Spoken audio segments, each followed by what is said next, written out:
Hello. So I just finished my first week of school and I am absolutely exhausted. I slept for a full 12 hours on Friday night, and then last night, Saturday night, I slept another like 10 hours. I am absolutely exhausted.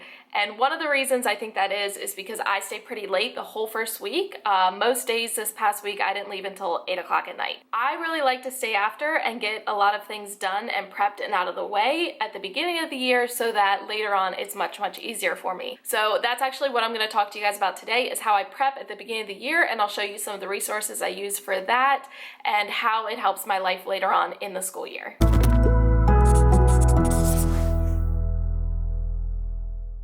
So I did want to start off by showing you guys this super cute string art sign that I just got in the mail.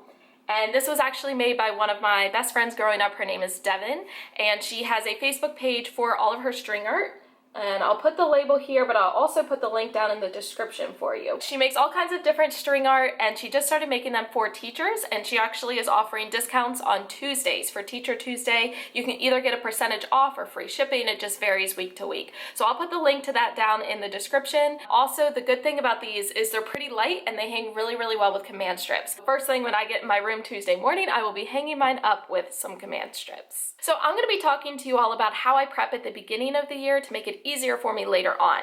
So one of the number one things that has really helped me is making a list, because I make a list for literally everything. One of the best recommendations I can make for you is to make a list at the beginning of the school year of everything that you're preparing. So all the things that you're labeling, all the things that you're making copies of, write it down so that way the next year you can look back at your list and it'll make it much easier for you to get ready for the school year. I personally use a checklist that I've created, and I call it the beginning of the year prep.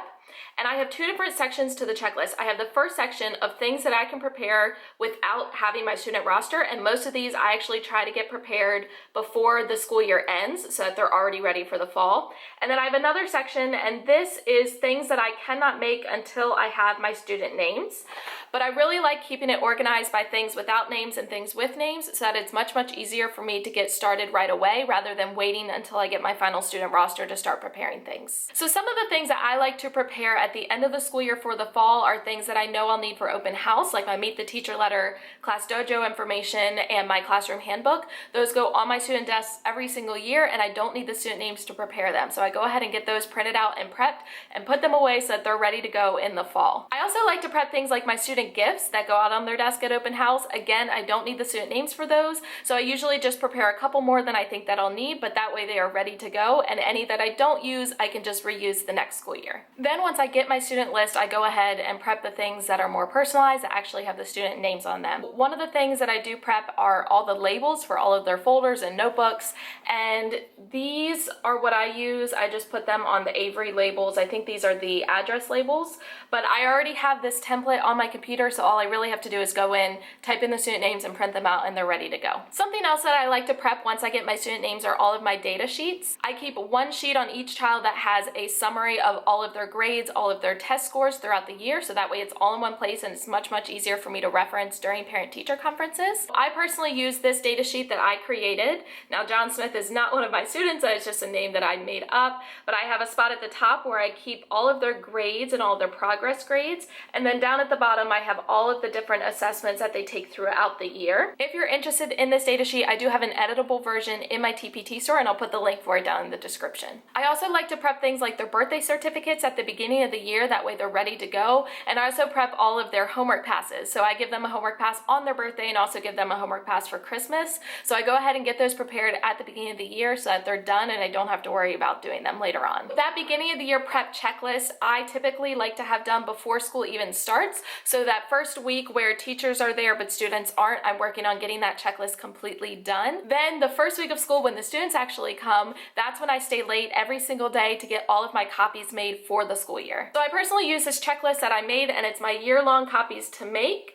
And I have it divided by subject. So I have math, reading, spelling, science, social studies, and then I do have a section for other. So you'll notice for each subject, I do have blank lines. That way, if I forgot anything, I can just quickly write it in. So for math this year, my school just adopted everyday mathematics. So I went ahead and I printed out all of my unit tests for the whole year. I printed out all of my family letters for every unit for the whole year, and then I printed out all of my home links, which are all of their homeworks for the entire year. So because my students are now using this everyday mathematics curriculum, I've kind of had to change how I do math homework. Now each student has a plastic 3-prong folder that I send home, and I put the entire unit of math homework in there at a time.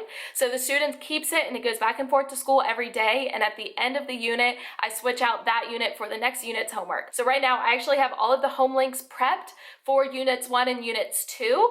I haven't done the rest of them just because it was a lot of copies and I don't really have the space to store it right now, but I do plan on getting at least 2 units ahead at a time. So for spelling, I also like to make all of my copies at the beginning of the year so that it's done. So this is how I do my spelling list. This is just a template that I created and it fits 4 on a page, and you'll notice all of the words are typed in there, but I did leave blank spots for the dates. So once I figure out when I'm actually using that list, I'll actually have the kids go ahead and write the dates on there. I also like to go ahead and print and prep all of my lesson plan templates for the year. So I do use my Erin Condren planner to plan out just a brief overview of what I'm doing for the week, but then for each lesson I use my lesson plan templates. So here's one example. This is what I use for math, and I just have the date, the time, standards, objectives, any materials, and then a spot for me to bullet out my whole group lesson. Down here is where I differentiate for each of my groups, and then I have my assessment and homework at the bottom. Most of the time I do end up typing my lesson plans and then I just print them out and put them in a binder,